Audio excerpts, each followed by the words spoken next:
Welcome to the MMA Fan Podcast. Ladies and gentlemen, I give you Stu and Blake.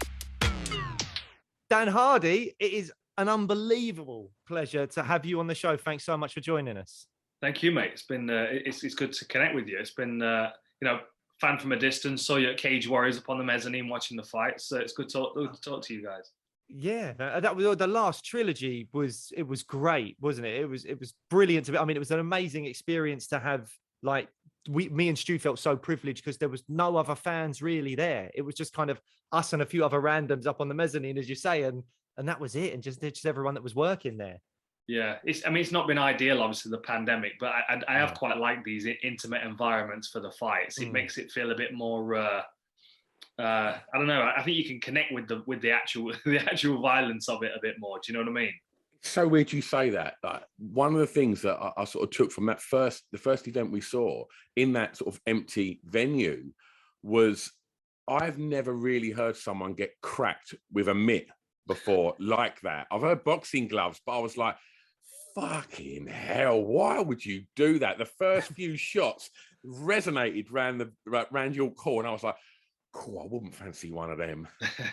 Yeah, it's the low kicks and body kicks. They're the ones that stand out to me. There's been a couple of times when I've been a few feet away from a really good body kick, and it's just the most horrendous slapping sound. It almost empties your lungs just hearing it. Jesus.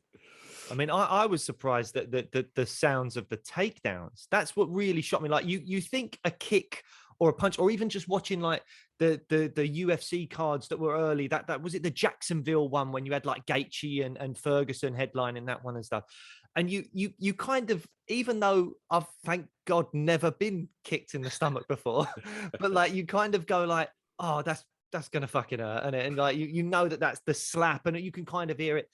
But I was amazed at how solid the impact sounded when someone was taken down with force. And I just thought that in itself would probably make me go, I think I've had enough of this. Just like one takedown, my elbow's really bruised. Like Stu takes a mick out of me for being frail anyway. Like I just one little bruise on the elbow, I'll be like, I think I'm done, mate. Well, you know, they're a bit better now. I tell you what, the old UFC octagon, Matt Hughes, you remember old welterweight champion Matt Hughes? He used to go into the octagon before the fights and check out and find the hard spaces on the floor to slam them onto.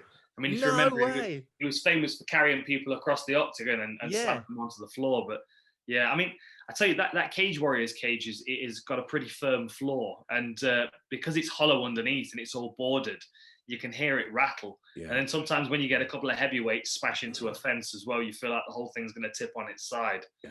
It's I've enjoyed the empty environments, but now we're getting a few fans back in. It reminds me why the atmosphere changes so much when they're in.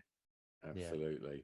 Well, Dan, I want to take you back and to kind of get things rolling. Really, I just want to ask you to sort of tell us about what it was like growing up in Nottingham.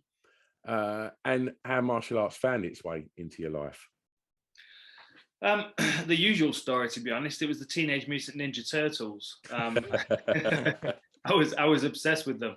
I mean, I was a quiet kid. You know, I spent a lot of time kind of in my own head, playing on my own good imagination. You know, playing with Lego and drawing and that kind of stuff. And I don't know what it was about the Ninja Turtles, but it just I mean, it took over the school for a start. But every moment I was Michelangelo. I was pretending I had nunchucks and swinging them around and stuff. And you know, when I spent a lot of time on my own, but the time I was playing, I was quite boisterous and throwing my weight around a bit. So my parents thought, oh well, we'll take him to a local taekwondo club and see if the real version of martial arts actually is appealing. And I mean, for the first few years, it was a bit difficult, really, because the instructors weren't great. You know, they were all kind of bullies and, trying to prove a point and push people around and stuff. So it took me a good few years to kind of cling on to it and until I found a good coach, and that was Mick Rowley. And then after that, I kind of, continued to progress through my teens. But I mean, Nottingham itself was a great place to grow up. I had a lot of friends in different pockets. My school friends were different to my pub friends, and my pub friends were with me from when I was 15 onwards. So I had kind of a couple of different lives going on. A lot of it influenced by music as well. You know, I listen to a lot of different styles of music. So I wanted to touch on that, Dan. Yeah. And Nottingham's obviously famous for Rock City, and obviously we've seen you walk out in the Octagon to some glorious racket, you know, many times. And I just wondered, like, was that when you sort of found your tribe, for want of a better description? Did you find was music was what kind of solidified your kind of friendship group in them kind of formative years? Yeah, it was definitely a big part of it. I mean, I was fortunate that my both my parents are quite young, so they were 17 when I was born. My dad was, you know, the Clash and Sex Pistols and the Specials, and my mum was Fleetwood Mac and Dire Straits and Blondie. So I had two really good record collections around me when I was growing up. And then, you know, as I got into my early teens, I started to buy, you know, NME, Metal Hammer, Kerrang, and, you know, the free CDs on the front were just building my record collection, my CD collection. And I have a very, very diverse taste in music. I mean, I probably have about 3,000 records vinyl in the other room. And then, you know, a couple of 100 gigabytes of music across from anything from, you know, I don't know. I mean, you know, Rage Against the Machine, Pantera, all the way to like Madness and the Specials, and you know, and then into Bob Dylan, and you know, I just kind of I use music to kind of take me back to different times. You know, times with different people. You know, my mum and Fleetwood Mac is very much a thing. Sitting in my dad's car listening to the Sex Pistols and stuff, and same thing with music when I was training. You know, obviously Cock Sparrow was one of my favorite walkouts, but even all the way through my Cage Warriors career, it was, you know, Kano or Dizzy Rascal or something that we've been listening to at training that got us really pumped up. And then you mentioned Rock City. I'm not sure what my fight record in Rock City is, but I've definitely got a good bit of fights there that I have on my pro record. Well, just to touch on that walkout, and you know, and Cock Sparrow and the Mohawk, and that, was you at that point in your career already aware of the kind of the importance of marketing yourself as a fighter and making people go, "Oh, that's Dan Hardy"? You know, honestly, I would like to say, yeah, it was about marketing. I thought to myself, a red Mohawk's going to be recognizable, but it was kind of, I don't know. That was a part of me. That's a part of who I've always been, and I think that a fighting environment, it made me feel like I could turn that volume up on that part of myself, which was red Mohawk, fangs on the mouth guard, snarling at my opponents. You know, there's a, you know, 20% of me right now is still that person that you see growling into the camera, and he, you know, he was with me all the time, and I'm always aware of that part of myself. But it's like that environment allows me to kind of turn it up, and you know, I mean, people throughout history have gotten dressed up for battle. You know, if you're going into the, you know, possibly the end of your life, you want to go out looking good. And you know, I'm a punk rocker at heart, so that's, you know, that's where the red Mohawk comes into play. I mean, and you mentioned marketing there, and nowadays, I suppose one of the biggest ways you market yourself is social media. I think I'm not sure how much you engaged with that in your early career. I know you've mentioned in your book about kind of like the early forums and stuff like that. And you know, with social media, as much as there's the marketing, there's the, you know, we get our the fighters get their sponsorships and all that kind of stuff. There's the negative aspect of it as well, when you have to deal with the trolls and all that. And I think you've mentioned in your book and stuff in the past about, like, you know, that can affect you, that negative thing, that the forums, Twitter, any of that stuff, people telling you what to do and telling you how they feel the fight's going to go negatively for you, all that kind of stuff. How do you see social media? Do you see it as a positive thing or a negative thing? And when it comes to you being a coach now, like at Rough House and stuff, do you have any advice for young fighters coming through on how to navigate the kind of difficulties of social media? Yeah, I mean, it's a great question. It's a difficult space because it's kind of uncharted waters, isn't it? You know, I mean, like, as I was coming through, we had the Cage Warriors forum. I'd go on SF UK, that was another forum, you know, Submission Fighting UK, and then I think maybe MySpace, Facebook a little bit, but you know, it was it's kind of, things have come and gone as I've gone through my career. You know, Twitter was really a big thing. The UFC got behind that at one point. They were paying people bonuses for like jumps in followers and stuff, and then Instagram, and there always seems to be something new. I think the basis of it is connecting, right? It's being there, being reachable to the people that are invested in you and want to follow your journey. You know, it's weird because you kind of, I mean, this is a bit of a tangent, but you kind of think back to like the Beatles or Elvis. You know, you see one of their shows and there are people fainting in the front row. There are people like overwhelmed in that moment. Now, times are very different now because people are accessible every day. Like if I want to see a photograph of you, I can Google your name and I can have a selection. I can find shows that you've been on, etc., etc. So like that, it's not like a once in a lifetime. Like once in a lifetime, you'll be in front of them on stage or you'll see them in a magazine. Like it's a regular daily connection now. So like we share lives with other people through social media, and a lot of people want to be invested in what we're doing, and a lot of people get stuck, that get trapped in mundane lifestyles where they, you know, they're in a rut and they want to get out, and they reach out to other people and they live vicariously through a while, and they, you know, find some strength in that. And all the guys at my gym, you know, they all play the same kind of role. They're all fighting to achieve something within themselves, but around them is a big group of people that are invested, family, friends, you know, people that have been watching them grow up as kids, and you know that will grow as they become, you know, more and more successful and famous. But you have to manage it. You have to make sure that the people that you can actually physically put your hands on a daily basis, they're the ones that you really stay connected with. And that, I think, is the challenge of managing it, is not getting too absorbed in it.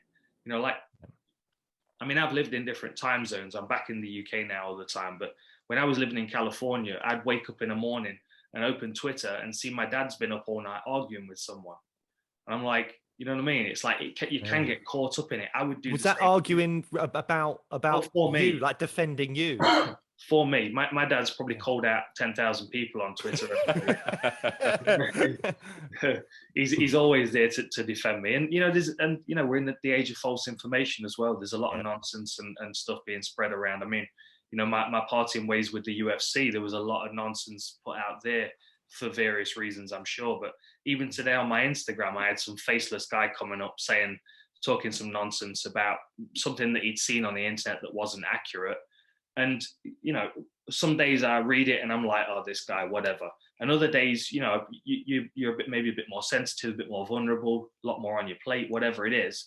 And, you know, you can be vulnerable to those kind of things. So you have to understand how to manage it, when to put your phone down, you know, when to sit and have a conversation with the person sitting next to you. I've started sticking mine in a drawer. I'm not even joking. Like I've lit because you get sucked in. My thumb, it's like my thumb has a mind of its own. I'll get a text message or like something stupid from Stu, and I'll go, all right, I'll have a quick click on this, and then I go, yeah, whatever that was, and then I close the message app, and my thumb instinctively goes to like Twitter or Instagram. It just does it, and I'm like, this is awful. What's happening?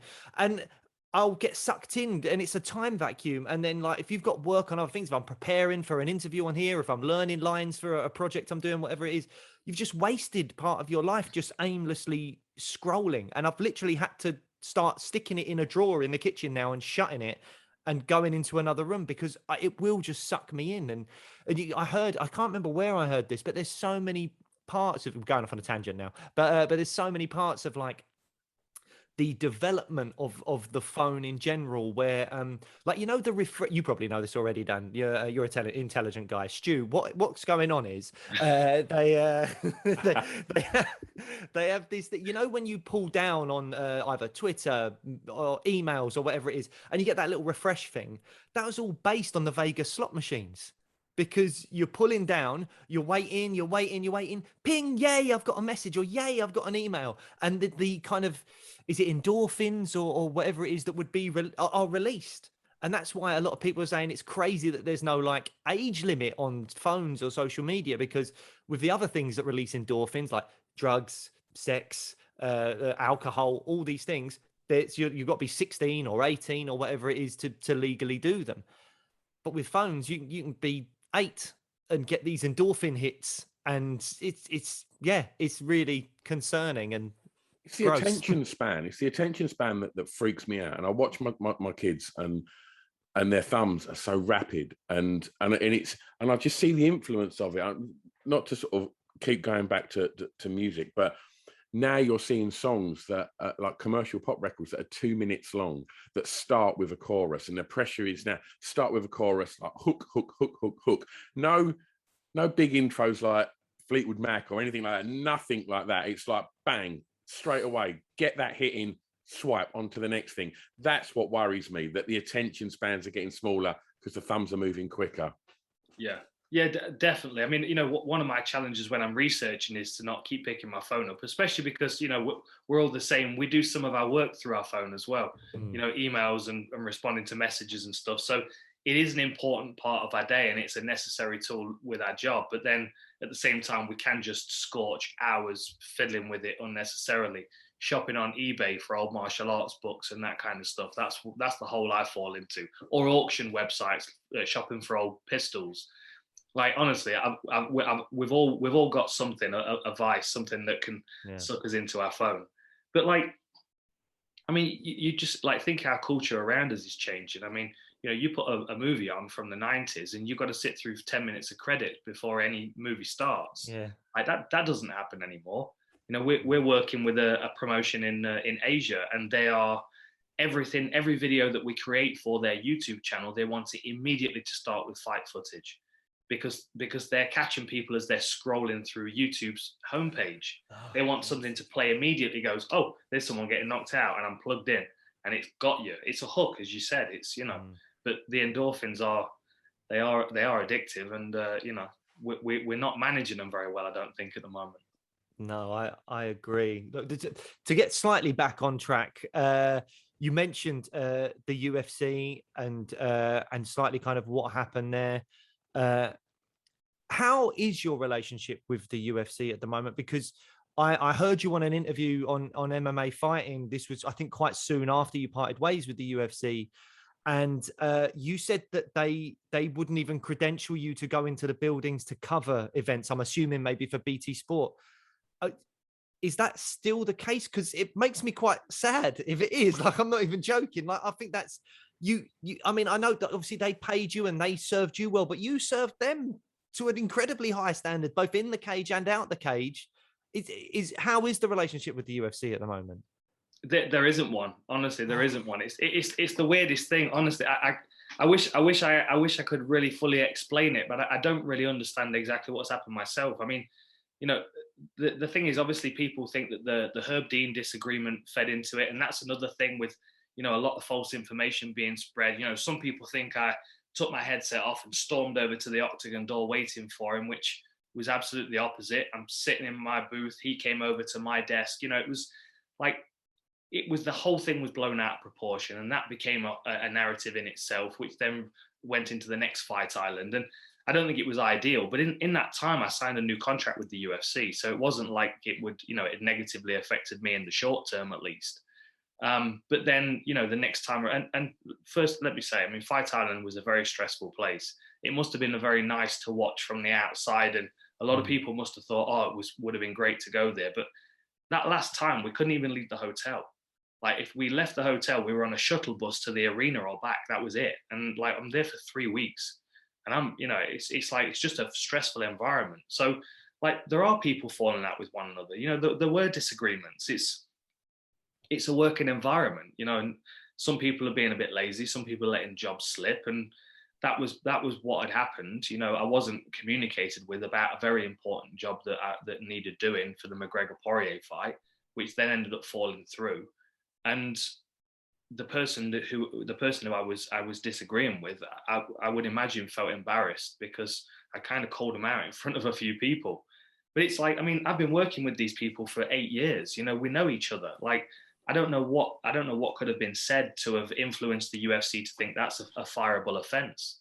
Because I mean, I've just always done everything I could to promote the UFC. Do you know what I mean? It was never like even the situation with Herb Dean. Like, the UFC never had my back. In hindsight, I probably should have filed like an official report, because I'm sure Herb did. But the reality was he was over my desk when I was trying to do my job. You know, it was, and yeah, I shouted stop the fight, but I did it when CB Dollaway was taking a beating, and I could give you a list of fights where it's happened since with Rogan and DC. And sometimes you see a guy taking a beating in there, and all of a sudden you realize it's someone's kid, or it's someone's, you know, husband or wife, or, you know, parent, and you're like, hang on a minute, that person's unconscious. Let's maybe stop the other person whacking him in the head any more times. It was a gut reaction, and yeah, it's a human reaction, Dan. yeah, exactly. And I think anybody that doesn't understand how that happened they're not seeing the fight in the same way that I am, because, you know, the difference between a healthy person and a person that is not well for the rest of their life is one clean punch in the wrong place at the wrong time. And we have to remember this. I love combat sports. I mean, I am the first person to jump up and punch the air when someone gets knocked out cold. You know me. I mean, I live for this stuff. I love it. Like the precision of delivering a perfect knockout is one of my favorite things in the world.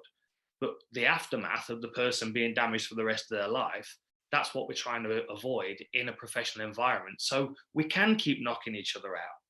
We want to keep knocking each other out, but we don't want to damage each other. So the rest of society goes, this is too dangerous now, you can't do it. Like my stop the fight reaction was a maintenance of MMA reaction. It was, hang on a minute, we don't need to see someone get seriously injured or worse, because then we're swimming, you know, we're pushing water uphill, you know, against the MMA media, because they're going to be down on us, you know. And that was what was going on, you know, during my title attempt. Like the interviews weren't, okay, GSP, what do you think to his game? What do you think to this? It was, so why should MMA be legal? You know, and that was 2010. Yeah. Well, I mean, I was actually going to save this question for the end, because I was kind of going to build up to this, but you've just kind of touched on something there. Being in the industry that I work in the acting industry, I'd say that mixed martial arts is very much a fringe thing that people would be interested in. The majority of people, you know, if they're into sports, it's probably tennis, football, you know, the standard stuff.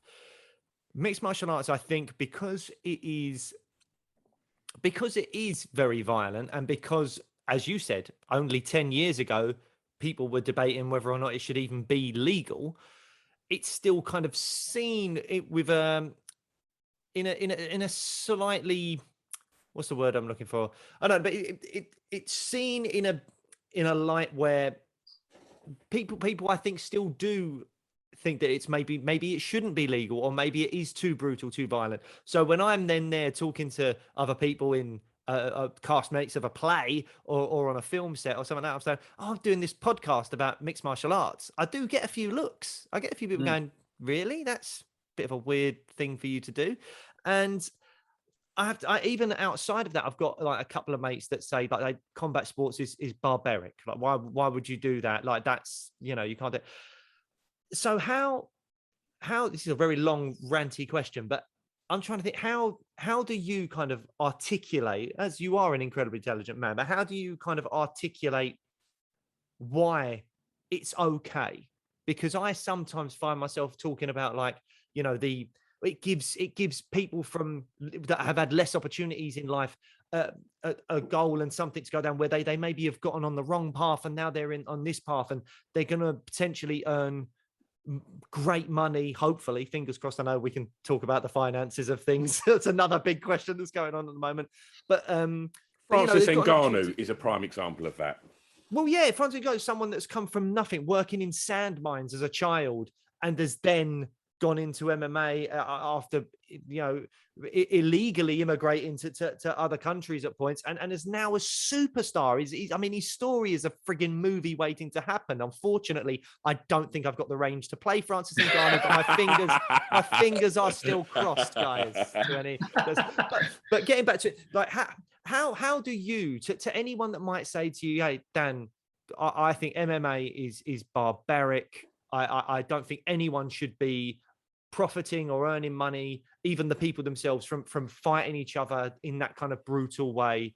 How do you say, hang on a minute, this is why it's absolutely okay? Well, if we take aside, if we put aside the professional and the, you know, the potential to improve lifestyle and make money, if we put that to one side for a minute, and we acknowledge the fact that a big part of us is still very much animalistic. You know, we still have animal tendencies, we still have tribal tendencies. We're working with a whole bunch of different things going on in our brain. Some stuff can comprehend Instagram, other stuff wants to run into the forest with a tight group of friends and never talk to anybody ever again. You know, I mean, we've got these plates spinning in our head, right? One of those plates is we are a small pack and the alpha males are fighting amongst themselves. Now, our pack now is worldwide, and there are billions of us. So the alpha males rise to the top, and they get, you know, roster places in the UFC, and they become boxers, and they take to other professional sports, and they kind of battle it out. I mean, all sports really are war games in one way or another. You know, it's either in application or strategy. It's preparation for war. So with combat sports, we're pretty much as close to what sport is for humans, what we've been doing since back in the day, and what we do to resolve any kind of issues that we've got internally. Like, we do fight it out, you know, like, you can't deny that. You look into the animal kingdom anywhere, it is red in tooth and claw, as the saying is. Like, animals fight it out amongst themselves. Insects do. Even one plant will take over another space and occupy it. You know, everything is about consuming the person next to it, or consuming the thing next to it. And we have to acknowledge that a part of our drive is still innate. It's still driving us in that direction. That's why people into politics and into business, they all start climbing over one another, and greed takes over, because it's a natural process. It's the process that's inside us. It's a survival mechanism that's gone completely out of control. But if we can strip it back to what it actually is, and we can find a home for it, like, how many young men of our generation were football hooligans? Like I could think of a good few friends of mine. I know guys at my gym right now that are members of firms, and that is connecting with that tribal instinct, that feeling of belonging to something, but also that feeling to compete, to aggressively compete. And of course, that's not a healthy environment to do it. But then if you get rid of mixed martial arts, if you get rid of boxing, kickboxing, and all these things, all of those people and that drive to compete in a competitive fighting manner will manifest elsewhere. And usually people will try and control it and suppress it, and it will be, you know, fighting on the football pitch, or it will be down the pub drinking, or, you know, it will be something even worse. It's that instinct within us manifests, and we need a space within society for people to express it safely and in a controlled environment. You know, you want two people that really love fighting to be evenly matched in a medically checked environment, with a person that can step in and save them if necessary. You don't want those two people to bump into somebody else on the street who doesn't want to fight, and that instinct is still within them, right? Yeah. Like, we so often try and suppress what we are as individuals, and some of us are more animalistic than others. And I don't think there's anything wrong with identifying with that, especially if we can find a home for it, which in my idea is mixed martial arts. It's the perfect place. And there is an appetite for it. I mean, it's manifesting in bare knuckle boxing and all different kinds of stuff. But it's always been a part of our culture. I just think we need to understand how to embrace it, and then protect the people that are taking part. Do you think that, like, I mean, maybe I'm looking at the world through like rose tinted glasses here, but a lot of those kind of like violent societal problems, I mean, we saw it with the Euros earlier this year. It was pretty disgusting. And there's probably a lot of people out there going, we should be able to host a major tournament. No, we clearly can't. You're storming your own frigging stadiums, mate. What are you doing? And this like central London, not even Wembley, but central London was just abysmal. Just like bottles everywhere, people going mad, people with blood all over them. Do you think that if maybe combat sports were more widely accessible and accepted by people, that those kind of more violent societal problems that we're getting would decrease?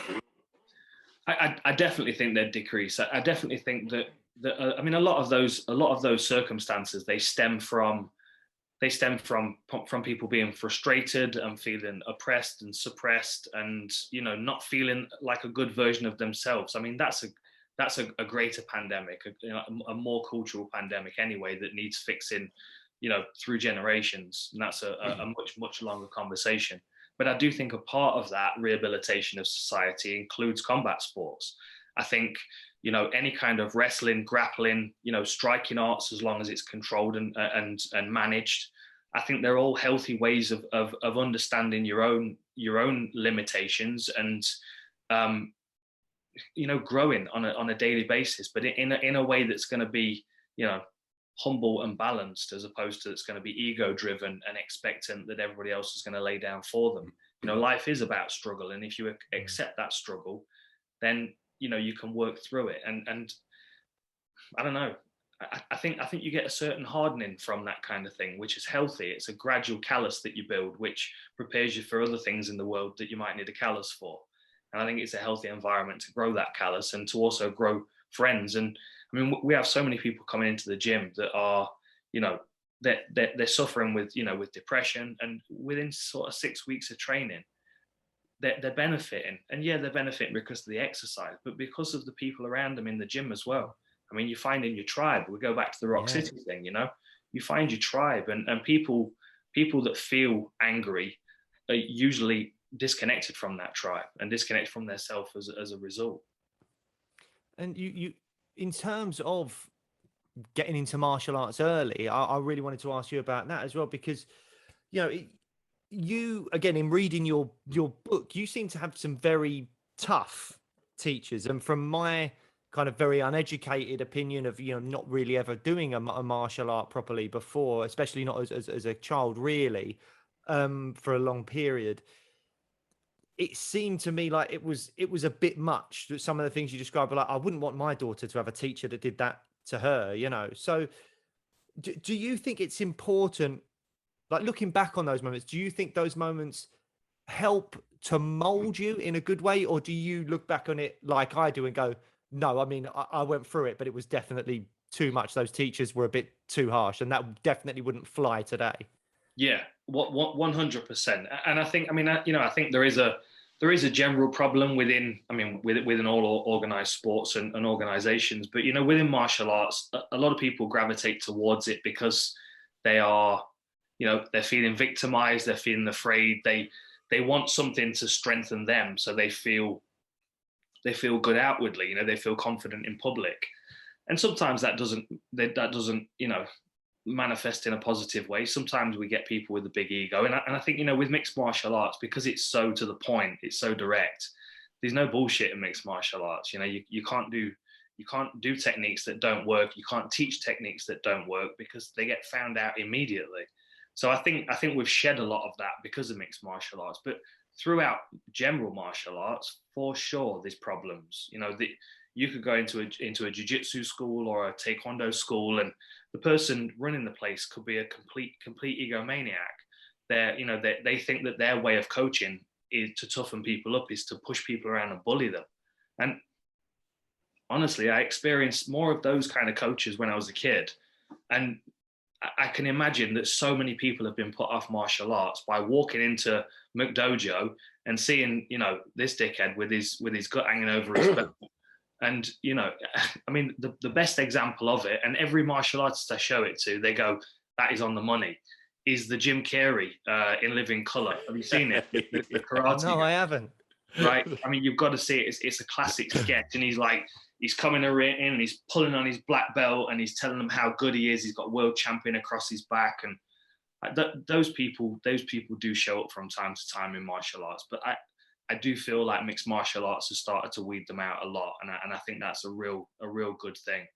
You've seen the Rough House Uncensored show on the YouTube. I'm sure it's chaos in our gym, but we are a family of misfits, and I think every gym that you walk into, you'll find that, and everyone kind of finds their place. It's a beautiful thing. Absolutely. You've mentioned things that drive people several times on this chat, and you've chose an industry, Dan, that's very difficult to excel in, both physically and certainly financially.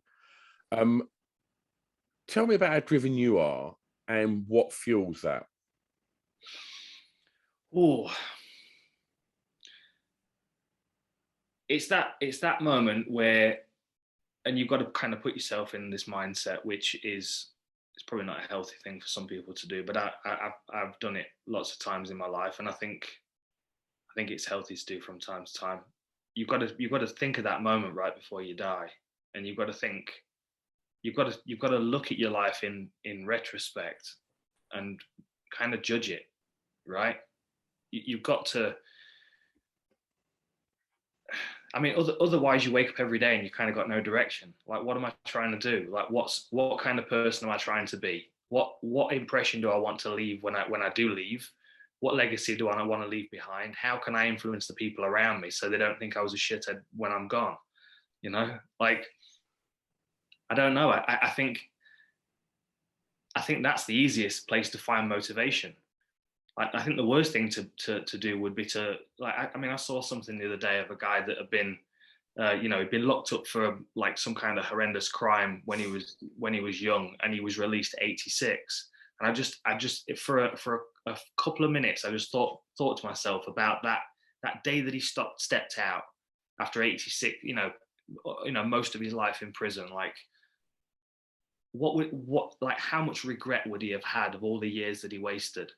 I don't want to regret anything. I don't want to look back and go, I should have done that. I should have had that conversation. I should have met that person. Like, I think that's what drives me. And overall is, I guess I want to try and keep pushing martial arts forward.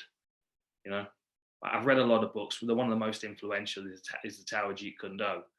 And that book was unfinished. Bruce Lee writes that in it. This is not a finished process. And even when I'm done, it won't be a finished process. I'll do everything I can to push it forward, but I'd love to come back in 1,000 years' time and see where MMA is, because there's so much more to learn. And I know that I can only push it forward a fraction, but that'll be the fraction that I contributed towards. And on that day when I go, I'll go, well, that was the effort that I put forward, and I'm happy with it. Oh, fucking hell, I need to take a moment, Dan. That's got me, mate.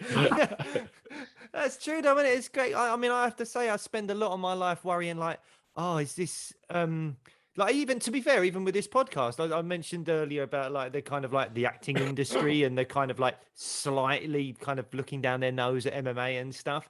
And I was like, is doing this going to affect me? Are people going to look at me? Half my Instagram posts now are all like, I've lost loads of followers on Twitter because most of my posts now are all just like MMA stuff.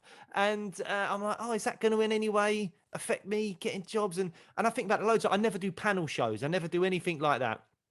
I did something recently that I'm not allowed to talk about. That's like a big charity thing that will air next year. And it's the first time I've ever like been me. Other than this podcast and stuff, this is the first time I've ever been me on anything. I'm always hiding behind like a character and stuff. And everything you do, you just go, oh shit, is that going to affect the acting career? Is that going to affect this or whatever? So you're constantly in a state of like, oh, I don't know about that. Oh, I don't know about that.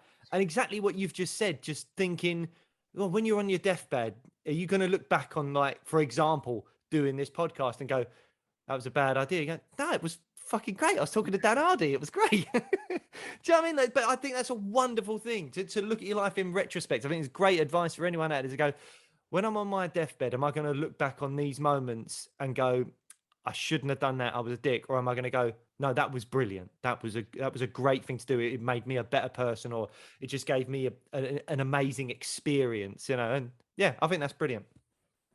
It's been a rough year for everybody, hasn't it? There's been a lot more kind of the reminders of death in the media with the pandemic and stuff, and people have lost people around them, and like, I think everybody's family's been affected by it in some way, and you just kind of, I mean, I look at the older people in my family and I think to myself, what's your retrospect like on your life? How do you feel about it? And what is the most important? And I mean, Veronica and I were having a conversation about it the other day. I think it comes back to the same thing. It's, well, these people around me, these people around me. It's not that Twitter troll that I was arguing with 40 years ago. It's these people around me that I see every day, that we grow together and we learn together. And kind of carry each other sometimes.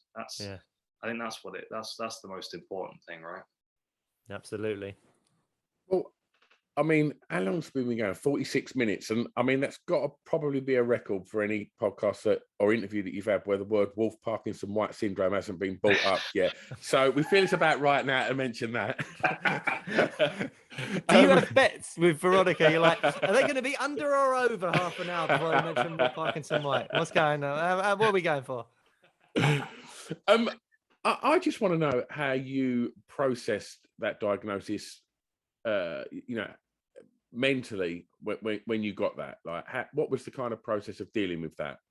Can I briefly interject and say, for anyone that doesn't know, could you, and I know you've done this a million times, you must be bored senseless.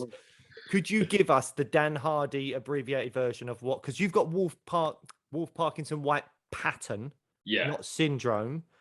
Could you give us, just for anyone that doesn't know about it, a quick thing of like what it actually is? Yeah, so Wolf Parkinson White syndrome is an additional electrical pathway in the heart which creates a second heartbeat, and the danger with that is that it can cause cardiac arrest, and depending on where the additional, so basically like right in the heart, the center of the heart is a bunch of cells that produce an electrical current. Sometimes they can develop elsewhere in the heart, and that can cause complications, especially with elevated heart rates. And people with Wolf Parkinson White syndrome, they experience, like racing heart palpitations and those kind of things. Like some people have told me they can be sitting on the sofa watching a movie and all of a sudden their heart rate's at 140 and they've done nothing. And I mean, that sounds terrifying. And there are, several things obviously that can be done to fix that. I don't have that. I've never had any symptoms and nothing. I mean, as you can imagine, I've pushed my heart rate a fair few times over the years, and it's been pushed, and I've never had a problem, never had an issue. So the dealing with the diagnosis was a weird one because I didn't feel like anything was wrong, and I was 4 weeks out from a fight, and I very much felt like I could have stepped into the octagon and done my job. I was in Vegas and I didn't really trust the doctors because obviously the healthcare system's different over there. And I did kind of feel like I was being railroaded into something that I didn't need, especially because when I said to him, I'm fighting in 4 weeks, he's like, oh yeah, no, you'll be in and out in a couple of days. I'm like, I'm not sure you quite comprehend what the sport is. I mean, you want to cut me on my neck and on my femoral artery and then have someone punch and strangle me in a couple of weeks. It was just, anyway, the whole thing was weird. Spoke to my GP at home and he was like, just don't touch it, come back here and we'll do some tests and stuff. But like, I mean, the following few months, because I was kind of in a bit of a limbo because all of a sudden it was like I'd been told by the doctors in Vegas that I wasn't going to be able to fight unless I went through this procedure, this ablation. And so I'd done a bit of research. I've been told not to by my doctor, and I was just kind of stuck for a while because I didn't want it doing. I didn't feel like I needed it doing. I didn't really trust the doctor. So then I was just kind of stuck, and that I didn't feel comfortable going into MMA gyms because I found it frustrating because I felt, I always like to have a direction with training, and because I didn't feel like I was ever going to be able to fight again, it made me angry to be in there, to be honest. And especially to watch other people train and kind of half-arse it, and like you don't know what you've got. All of a sudden it had been taken away from me, and it was not only was it my lifestyle and my job, but it was my identity as well, of course. And yeah, so I kind of drifted for a few months, traveled around the US, and got into hot yoga and spent a lot of time sleeping outside, and just started. It was a great time. It was ate a bunch of mushrooms, and just grew my mind a bit. I did a lot of reading, and it was a really good time. But it was, I didn't know where I was going, and I ended up having a conversation with Lorenzo and Dana, and they'd said they want me to get into commentary. So a couple of years had flown by before I'd even realized, and then I went and got retested, and I've actually just been in contact with the cardiologist again today. Basically, I'm all clear. I mean, there is a Wolf Parkinson White pattern, but then the nature of it is like almost zero risk. There's no reason why I can't be competing. So I've just actually forwarded the letter to a couple of other promotions who I've been speaking to who are interested in matching me. So I mean, I am keen on getting back in there. Ideally, John Wayne Parr cage Muay Thai, because that just sounds like a lot of fun.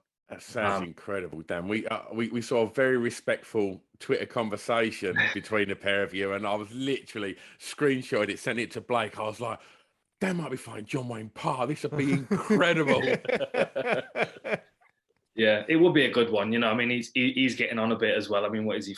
I think he's 45 now.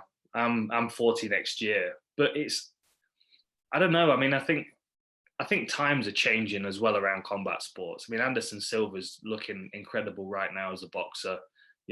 Everyone's having a comeback, and some people maybe, Holyfield maybe a bit too late, but like I don't think 40 is old for a fighter, especially with a bit of wisdom and some some awareness and some knowledge. You don't want to be a thuggish brawler at 40 years old, but I was never really a thuggish brawler. I think that was kind of a narrative that was spun that didn't really suit me.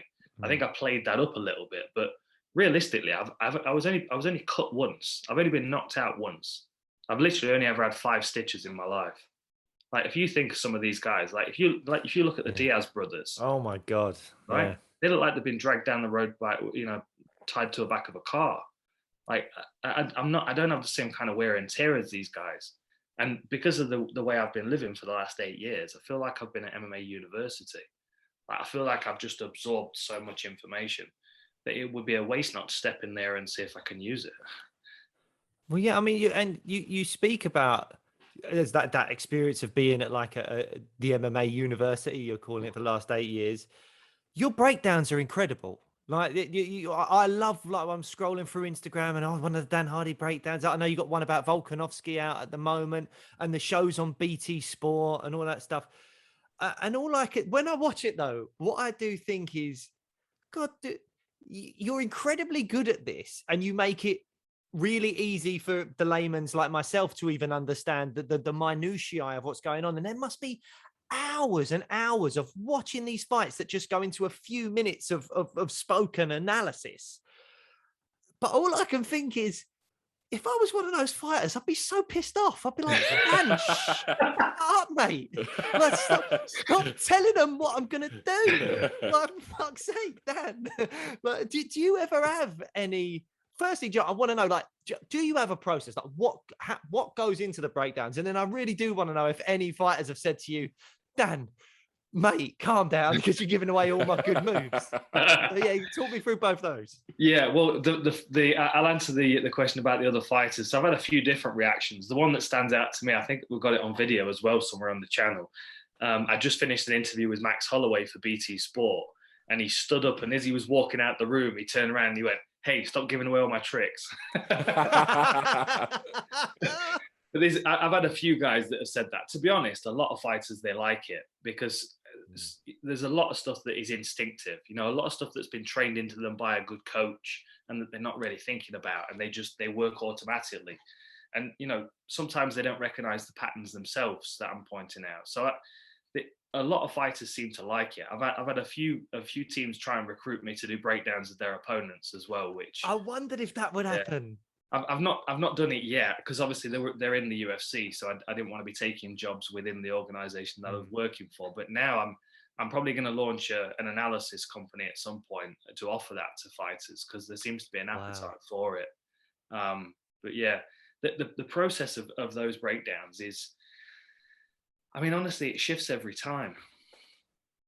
And it also depends how familiar the fighters are. But say with the BT Sport breakdown, the one that's just gone up, that's probably the most in-depth. And, because I use UFC footage for that one, I like to make sure that I've gone through everything. I need to make sure I've checked everything, even though I've probably watched the fights 5-6 times already. I find it useful to go back as far as I can into their career and watch early stuff, and then watch their career chronologically, because then I can see the development. Sometimes I'm like, all of a sudden his footwork's gotten a lot better. He's been doing some training with Freddie Roach, or, whatever. And I can see correlations, or maybe he spent 6 weeks training with Dominic Cruz on The Ultimate Fighter. And then there's a narrative there, and I can see that pattern go through his footwork for the rest of his career. But I have to watch one fighter, and then I have to watch the other fighter from their perspective. And then I do the same the opposite way. So there's a lot of going back over footage. There's a lot of going through stats if I feel like it's relevant. Like with Max Holloway, it's relevant because he gets statistically more accurate as his work rate increases. It's incredible. The Cater fight was mental, wasn't it? Unreal. The highest amount of strikes landed or something like that. It was crazy. It was brilliant. I mean, he's a master at work, and for me, it's a pleasure to do these things because I see things that if I didn't have the time, if somebody wasn't paying me to sit down and do this, I might not see some of these things. Yeah. And it's like discovering new land sometimes for me when I see something like that. I'm like, oh, now I understand how he set that technique up, and all of a sudden, like a whole new wing of martial arts understanding will open up to me. It's a journey on a daily basis, and and we go back to what we were talking about at the start of the podcast. The challenge is not picking my phone up every 5 minutes and putting it, and like staying focused on the fight, because I actually see more when I'm forcing myself to watch fights when I'm sick of it. Yeah. You know what I mean? Because I get a bit more critical. I get a bit more naturally analytical, I think, because I'm like, now I'm impatient. I'm like, why is he doing that again? Why is he he's dropping his hand again. Okay, let me make a note of that. Yeah. It's a weird process, but it just requires a couple of days of me to be completely obsessive. Yeah.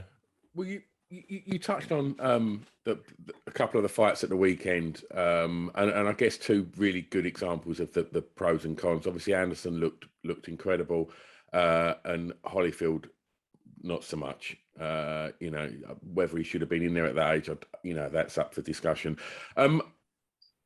What we're seeing now is with this, these organisations that are now, finding hybrids of YouTubers, boxers, MMA fighters, and creating these, legends fights or whatever you want to call them, where I guess one of the big draws, would be stupid to say otherwise, is the money.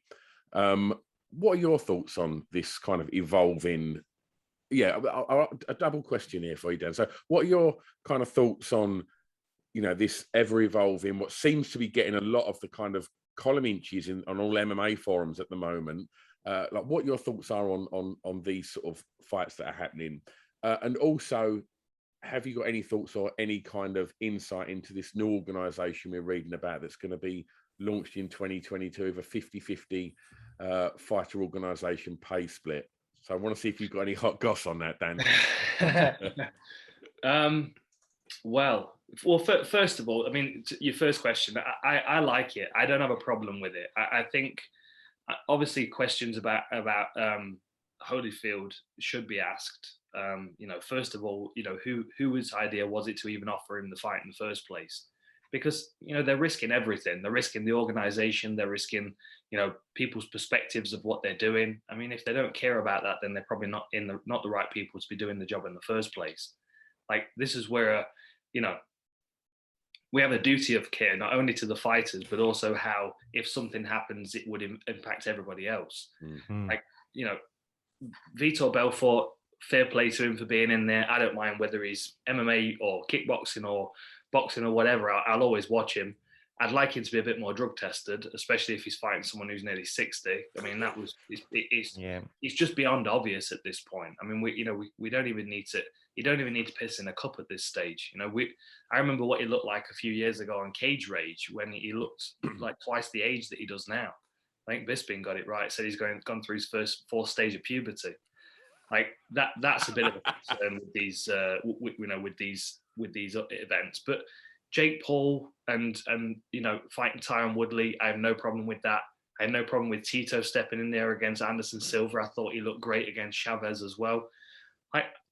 If fighters are getting paid, I'm not bothered how they're getting paid, as long as they're safe and they're looked after as they're doing it. I mean, we all kind of fall into little boxes, don't we? Are you a kickboxer? Are you a Thai boxer? Are you an MMA fighter? We ultimately, if you're an MMA fighter, you're a prize fighter. Like, you should be adaptable to any rule set. Like, you could go from UFC rules to one championship rules. You should be able to go from MMA rules to cage Muay Thai rules. You should be able to feel like you can transition from one to the next. So all these different promotions offering money, I don't mind. Get after it, get paid, and have a good time doing it. people, as we're talking about with social media, people like to live vicariously, and that's what they're getting with these YouTubers, and that's ultimately what they're getting with these fighters as well. You invest in a fighter's life for their career, and you want to go along with the ups and downs, and the twists and turns, and rap career to boxer to whatever else Tyron Woodley wants to do. If you're a fan of Tyron Woodley's, you'll follow him. So yeah, I mean, I'm all for it. I have no problem. Regarding the new promotion, I don't really know what I can say, to be honest. It's very exciting. It's very exciting. A 50-50 split is exactly what the sport needs. Every sport has gone through this, and I think with the Muhammad Ali Act being applied to mixed martial arts, I think that definitely changes UFC business practices, which is healthy. I think the class action lawsuit that the UFC are currently facing as well could certainly shake things up a bit. I mean, they're up against 1,200 former fighters, so like that's moving along gradually but certainly. And this new promotion, it's the issue that we have in the sport is what's going to compete with the UFC. They have to be massive, don't they? They have to have a huge amount of backing. They have to have loads and loads of cash that's expendable. Well, how do the other leagues do it? How do the other organizations like the NFL and the NBA and Major League Baseball? Well, no one owns the whole thing, The organization run it, and then the franchise owners own parts of it, right? That's the way to do it. He's not to have one person as like Darth Vader in the whole damn thing. It's to have a whole group of people that can have a part ownership of it, that are all invested A, in the sport, and B, in the fighters. Now, I can't talk about it, to be honest, until more information comes out. But it's very exciting. There's a lot of big names involved. I think everybody that hears about it will agree that it's the right way to go for the sport of mixed martial arts. And I think that any promotions that are trying to cling on to fighters, they're going to be quaking in their boots when if this comes to pass, because it could be a game changer. It could be a real big thing for the sport. I don't know how it feels to you two, but certainly for me over the last sort of 2, 3, 4 months, fighter pay in the UFC seems to have been talked about way more than it's ever been spoken about. Yeah. And that's got to be a good thing, right? It's great. And what's funny, we have to thank Jake Paul to a certain extent. It required someone to be bulletproof and have a pocket full of cash and have nothing to lose, but kind of be in the combat sports area. I mean, Floyd Mayweather could have done it, but he's on the wrong side of the team, and he's on the money side of the team. He'll pay guys in his gym to spar, but only because he knows he can make double that on his YouTube views or whatever. It's a different kind of mentality, Like, I like what Jake Paul's doing. He's clearly quite an intelligent dude. I think the game that he's playing is very much a mask. I think he knows the game that he's playing. I think he knows how to A, get people invested, and B, provoke people. And pointing out the fighter pay thing, he has no reason to be doing that. I mean, what's the purpose? He's not going to get the Masvidal fight because Dana will not release Masvidal to fight him. He better watch himself if he's ever in Miami, though. I mean, I think he's got to have that entourage with him. But reality is Masvidal's smart enough to realize what's going on here. He's smart enough to realize he's basically being used as a pawn to put pressure on Dana, because like in Masvidal's eyes, if he was under contract, who's he going to fight next? Is he going to fight Leon Edwards for 150,000, or is he going to fight Jake Paul for 15 million or whatever he would make? It's a silly question. We all know what the answer to the question is. The only thing stopping him doing it is that he's under contract with the UFC. And again, it comes back to the Muhammad Ali Act. Like, how long can you hold a fighter in contract? How long has it been since John Jones fought? What happened with the heavyweight title, the interim title being created because Ngannou wanted to wait an extra month to fight? It's crazy nonsense, and we're seeing these games being played now, and we're all becoming more aware of it. And then we've got this 24-year-old YouTube kid that's beating up old MMA fighters and talking about it every opportunity he gets. It's an interesting time. And then a new MMA league coming onto the scene as well. I mean, exciting. I mean, yeah, that sounds, I mean, as you say, it'd be interesting to see how it all plays out, because it does feel so strange in that this one organization just monopolizes as much as we have Bellator, Cage Warriors, One, and all those things.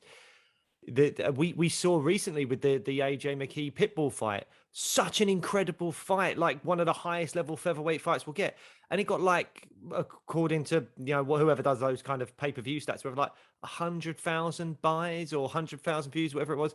And the same night there was the Strickland Uriah Hall fight, and it was like 8 times the amount of viewers. And it's like, how is the level was not the same, but yet the UFC as a brand, doff of the cap to them. They've done an incredible job of branding themselves and making themselves the one-stop shop for mixed martial arts. And they say there's a lot of people out there that probably still to this day recognize UFC rather than MMA. And For sure. Yeah, for sure. But that's that is what the UFC have done so well. Is they've guarded that brand so well, and they've made sure that no one else has been bigger than the brand. This is it's always UFC over everything. And I think they realized that they probably have created a couple of monsters. I mean, Goldie was the first one. They got rid of him, but then he takes a piece of the UFC brand with him because he's so synonymous with the name, and he moves over to Bellator, and that was.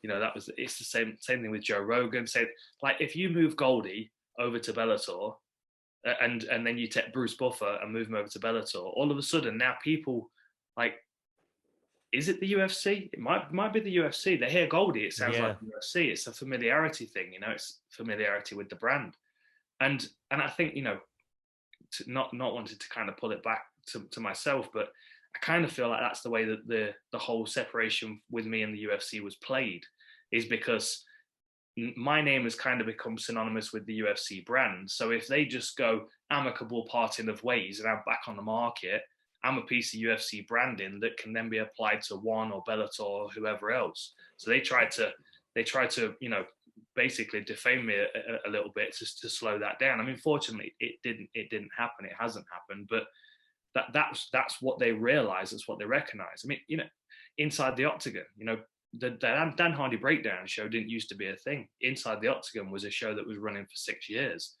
and when they fired me, they tried to keep that show going with a bunch of different people, and it's no more. But that's the danger of investing in an individual. They become a part of the brand, and then you have to rely on that individual to play the ball. And I think maybe I was a bit too much of a risk to be playing ball with.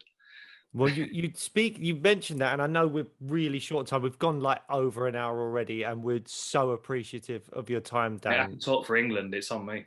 Well, all right then, mate. Yeah, it's your fault. So I'm going to ask a few more questions. But you mentioned commentating. You are a voice that we miss as a commentator. I know you're on Cage Warriors. And as much as we love Cage Warriors and we've got Fight Pass and we'll be going to events and all that kind of stuff, there's a lot of UFC fans that don't have Fight Pass and all that kind of stuff. So have you had offers? Are you going to be at Bellator or One or whoever as a commentator? Yeah, I'm having a few conversations actually now. Conversations with One Championship across the board. Actually, we're already creating a bit of content partnered with them to promote their upcoming events, and I mean they're doing great things. And I'm hoping this John Wayne Parr fight comes together. But I've also spoken to them about potentially commentating. They've got a lot of moving parts. It seems everybody coming out of the pandemic, all of a sudden they're like hitting the ground running, and they've got loads of new plans. So One Championship are moving into the West. They've got that deal with TNT in the US, and Bellator are signed with BBC iPlayer, which is massive. So yeah, I've got a couple of really good conversations going at the moment, and probably 3 on the periphery. There's quite a few plates spinning. I'm not exactly sure which direction I'm going to go. The truth is, I'm enjoying being around my fighters every day now and training them, because seeing them improve on a daily basis is really what it's all about. But I do love commentary, and I will be stepping back in there. And it will be with one of the big organizations. I'm just not exactly sure which. Right. Well, just so you know, Stu, myself, Scroobius Pip, I believe you've been on his podcast, and MMA commentator and comedian Brian Lacey. We're going to start up the Welterweight Legends League. This has been something that we've been talking about for a long time. Fans of the show are well aware of it. It's like yourself, Woodley, Matt Brown, Condit, the Diaz brothers, all those kind of welterweight legends. I mean, as a fighter and a commentator, you're more than welcome. I'm just cards on the table. The budget is 0 right now, but I'm sure once you agree live on air, verbal contract, then, the money will roll in. So just that offer's also on the table for you, just to contemplate when you're weighing up these things. I'll definitely keep that in mind. It's one of the most appealing though I've had so far, I will say. Right. Well, Dan, lastly, can I just ask you, like, what your thoughts are? I mean, we've just come off the back of a couple of weekends ago, seeing an incredible display of British fighters in the UFC. I'm going to double load this question as well. Did you, when you was, fighting back in the day, when there was maybe you, Brad, Bisping, did you feel a weight of expectation as a British fighter, being as there was only a kind of handful of you in the UFC? Did you feel that expectation? And then, tell us about the British fighters that you're really excited about at the moment. Yeah, I definitely did feel an expectation, because it was almost like a tentative bridge to the UFC had been made, and we needed to reinforce that bridge with good performances to make sure it was open for all the rest of the generations. Because like, we want all our mates and our teammates and future fighters of ours to be crossing that bridge as well. So yeah, it did feel important, and not only important in the sense of bridging that gap between England and the UFC, but also educating the public. Like I said, we were doing a lot of interviews back in the day, radio interviews, newspaper, and the like, which was less about our careers individually and more about what MMA was and why we should be allowed to do it. So I think that was a bit of we were all on a bit of a crusade back in the day, trying to spread the word and tell everybody about this and that, and passing flyers out and such, lending people DVDs. But it was a good time to be. I'm very thankful and fortunate to have been a part of that process, and also very humbled by all of the people that came before me, the Ian Freemans and Mark Weir's and Lee Remedius's, that James Zickett's, the guys that led the way, that started this journey of mixed martial arts in the UK. And as far as talent in the UK, it's a very exciting time, and I think we'll see that definitely at the Cage Warriors trilogy coming up. Golden Ticket, as I said, in Wolverhampton before we started recording, has got a big stack of my guys on the card. So. And they're all killers. I mean, this, we don't have anything but killers in my gym, and they're all different as well. We've got some guys that will drag you to the floor and wrap a leg up. We've got some guys that will jump on a neck and choke you out.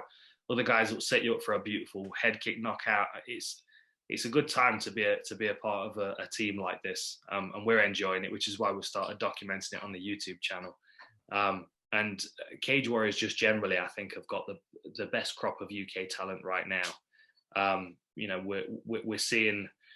I mean, obviously the kid I'm working with that's on Cage Warriors next is Adam Amasinga, and I have high hopes for him. But we've got a lot of guys, up at Next Generation. They're doing great things.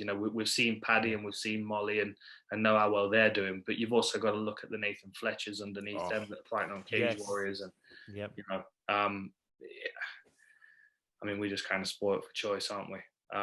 It feels like a bit of a golden age in a lot of ways. A little bit. Just the amount, like you said you had yourself and Bisping really leading the way, but now I feel like we've got 10, 12 or whatever people to get really excited about, like Paddy, like Arnold Allen, like Tom Aspinall, like all these. Nathan Fletcher, I think, is a great shout. I think the future's really high from him, and we've had him on the show before, and I think we're going to have him on again soon. That's just so many now. Leon Edwards as well. Just so many people to be excited about now, and hopefully that burden of expectation of a nation is spread across a few more shoulders than what it was in your day. Yeah, for sure. But I also think, that I think it's healthy as well because, the pool gets deeper and the competitiveness between the guys. I mean, Ian Gary's obviously just signed to the UFC, and he's a really exciting prospect. So we're all hoping big things for him. I think every now and then when we see a guy make that transition, everyone's like, oh, okay, let's see how he does, because we then know where he compares with the rest of the the rest of the division and Europe. One other fight I've got to shout out as well is Paul Hughes coming up. He's fighting. Yes. Speaking to him next week, then. What a banger that's going to be! I can't wait. There are a few guys that every time I see their name pop up on Cage Warriors, I'm like, okay, let's keep an eye on this guy. I want to make sure I'm standing cage side for this fight because I have a feeling that at some point in the future he's going to be a world champion. And I'll be able to go, I remember that day when the boys were sitting up on the mezzanine and I gave them that thumbs up and I said, well, there should be no social distancing at the next one. So hopefully, Dan, we can come down and we can get you a drink and we can shake your hand, man. It'd be lovely to meet you in person. But honestly, it's been an absolute privilege to get an opportunity to sit and talk to you today. Thanks so much, Dan. No, thank you guys. It's been great. I've really enjoyed our conversation. You've challenged my brain and maybe do some deep thinking. And that's always appreciated. That's what I'm all about, mate. You've seen my work. I'm all about that high intellect. You're just a deep individual. I'm so deep. and a big thanks to Scroobius Pip for putting this together and introducing us. So thanks, Pip. Cheers.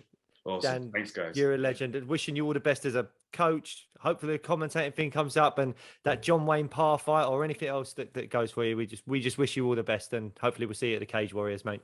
Absolutely. Thanks, see you at Cage Warriors.